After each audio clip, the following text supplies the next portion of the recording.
అందరికీ praise lord అండి.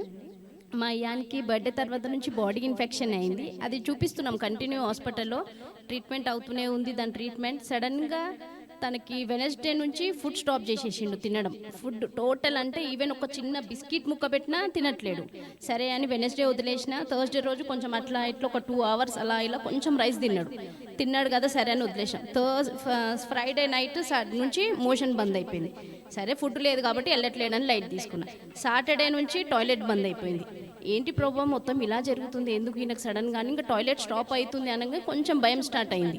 అరే అవ్వకూడదు కానీ వెంటనే ఇంకా అక్కడ ప్రైవేట్ హాస్పిటల్కి తీసుకెళ్ళిపోయినాను శంషాబాద్కి. ఇంకా అక్కడ డాక్టర్ చూసి లేదమ్మా అవ్వకూడదు, నువ్వు వెంటనే తనకి బ్లడ్ టెస్ట్ చేయించు అంటే ఫాస్ట్గా అప్పుడు ఇమీడియట్గా 1 hourలో మేము బ్లడ్ టెస్ట్ అన్నీ చేయించాము. చూపించి తీరా రిపోర్ట్స్ వస్తే లేదమ్మా ఆయనకు మొత్తం బాడీలో బ్లడ్ ఇన్ఫెక్షన్ అయిపోయింది, మీరు ఇమీడియట్గా నన్ను అడ్మిట్ చేయాలి, లేకపోతే కొంచెం ప్రాబ్లం అనేసి చెప్పేసిండు. అయ్యో ప్రభా ఏంది ఇప్పుడు ఈ క్షణంలో ఇలా జరుగుతుంది నా బిడ్డకి అనుకోని చాలా నేను బాగా ఏడ్చిన. అక్కడ వెంటనే అన్నకు కాల్ చేసి అన్న వాళ్ళు బాడీ ఇన్ఫెక్షన్ అంటున్నారు, మరి ఏంటి అన్న అంటే సరే నువ్వు భయపడకమ్మా, ఫస్ట్ మీరు అడ్మిట్ అవ్వండి, ఏం అవ్వదు అనుకున్నాం. కాకపోతే ప్రైవేట్ కదా మాకు కొంచెం భయమే ఉండే ట్రీట్మెంట్ ఎలా జరుగుతుందో అని.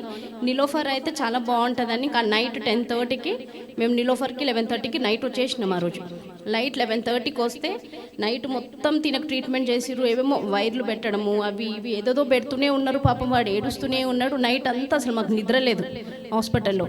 కానీ అసలే వాష్రూమ్ అస్సలు వెళ్ళలేదు. మార్నింగ్ 6 అయిపోయింది. డాక్టర్లు అడిగారు వెళ్ళిండా అమ్మ అంటే వెళ్ళలేదు డాక్టర్ అంటే అయితే ఇంకా అడ్మిట్ చేయాల్సిందే అమ్మ అన్నారు.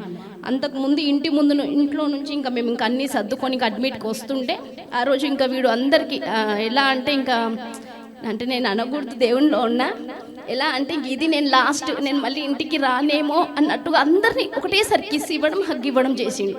ఇంకా కంటిన్యూస్లీ నాకు 1 hourలో ఒకటే ప్రభు నా కొడుకు ఎప్పుడు చేయింది ఇలా హగ్ ఇస్తుండేంటి అంటే తిరిగి నా కొడుకు రాడా నా ఇంటికి చేరడాన్ని ఒకటే నేను ప్రార్థించాను. ప్రభు ఇది నేను అడిగింది కాదు, ఈ అడిగిన బహుమానం నువ్వు ఇచ్చావు నాకు. నేను ఏ రోజు నాకు కొడుకు కావాలి, నాకు గర్భం ఉండాలని నేను అడగలేదు మ్యారేజ్కి.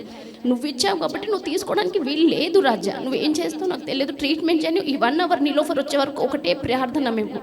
అందులో మళ్ళీ ఆ లాస్ట్ వీక్ శంషాబాద్లో అన్న ఒక మెసేజ్ చెప్పి వచ్చాడు మాకు, మనం ఏదైనా సరే దేవుని మీద భారం వేసి వదిలేయాలి, ఆయన మీదనే మనం సంతోషించాలి అని. ఒక దిక్కు ముంగడ కార్లో సాంగ్స్ పెట్టుకున్నాము, ఆరాధన సాంగ్స్ పెట్టుకుంటూ ఏడుస్తూ ఇంకా వీడికి ఒకటే నేను కంటిన్యూస్లీ ప్రేయర్, లేదు నా బిడ్డ తిరిగి రావాలి. అయినా కూడా మనం లోకంలో ఉన్నాం కాబట్టి నా మైండ్ సెట్ ఇంక అయిపోయింది, ఇంక ఇది లాస్ట్ నేను అనుకున్నాను. వీడికి అయితే మాత్రం నేను కూడా ఇంకా అవుట్ అయిపోతా, ఇంకా నా లైఫ్ అయిపోయింది అని చాలా అసలు ఎంత అంటే మాకు తిరిగి నేను ఇంటికి వస్తాను హోప్స్ మాత్రం 0% ఉండే నాకు వీడిని తీసుకెళ్ళినప్పుడు. ఆ సిచ్యువేషన్లో వెళ్ళినాము. ఆ రోజు నైట్ అన్నకు కూడా చెప్పాము. అన్న కూడా 1 hourకి కాల్ చేయడం, ఎలా ఉందమ్మా ఎలా ఉందని కంటిన్యూస్లీ మార్నింగ్ వరకు అన్న కాల్ చేస్తూనే ఉన్నాడు. ఆ రోజు మళ్ళీ మార్నింగ్ 6కి అడ్మిట్ దొరికింది నిలోఫర్లో. తీరా నిలోఫర్లో అడ్మిట్ దొరికింది కానీ బెడ్స్ దొరకలేదు. బెడ్ లేదు ఏంటి ప్రభు అంటే కింద ఈవెన్ అక్కడ డస్ట్బిన్స్ అన్నీ ఉన్నాయి, అక్కడ ప్లేస్ పర్లేదు నేను ఎక్కడైనా కూర్చుంటాను, నాకు కొడుకు నాకు హీల్ అవ్వాలని అక్కడ డస్ట్బిన్స్ దగ్గరలో మాకు ప్లేస్ దొరికిన అక్కడే కూర్చొని వాడిని గ్లూకోజ్ పెట్టించుకున్న. 1 hourలో వాడు వాష్రూమ్కి వెళ్ళిండు. అమ్మ థ్యాంక్స్ దేవుడా యేసయ్య వాష్రూమ్ పోయిండని అప్పుడు ఒక 50-60% హోప్ వచ్చింది.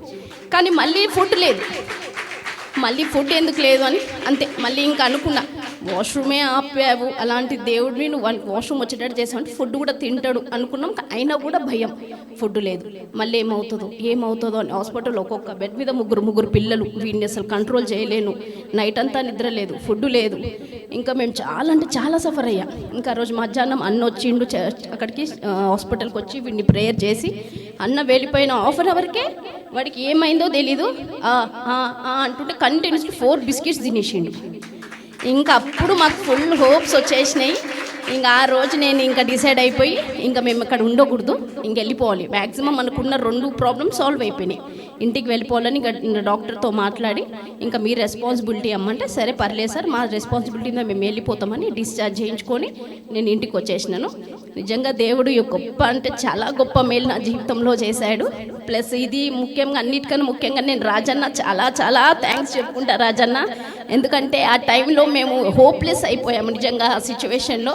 కానీ అలాంటిది రాజన్న 1 hourకి నైట్ మొత్తం ఫోన్ చేసి ఏమవ్వదు, వెళ్తాడు, దేవుడు మీతో ఉన్నాడని ఒక్కొక్క వాక్యం వర్డ్ చెప్పినప్పుడు ఉన్నాడు ఓకే అంటే నేను ఎక్కడైతే డిక్రీజ్ అవుతున్నానో అప్పుడు అన్న చెప్పినప్పుడు ఓకే నేను ఉన్నానని మళ్ళీ వెంటనే నాకు ఒక పాజిటివ్ ఒక విశ్వాసం దేవునిలో వచ్చింది. సో ఈ చిన్ని సాక్ష్యం మీ అందరిలో నేను పంచుకోవాలని ఆశ కలిగి నేను ఇంత దూరం వచ్చాను. ఇంకా చిన్న రిక్వెస్ట్ ఏంటంటే మీ అందరి పర్సనల్ ప్రార్థనలో వీడి హెల్త్ గురించి ప్లీజ్ కొంచెం ప్రార్థించండి. వీడికి బాడీ ఇన్ఫెక్షన్ అన్నారు ఇప్పుడు కూడా.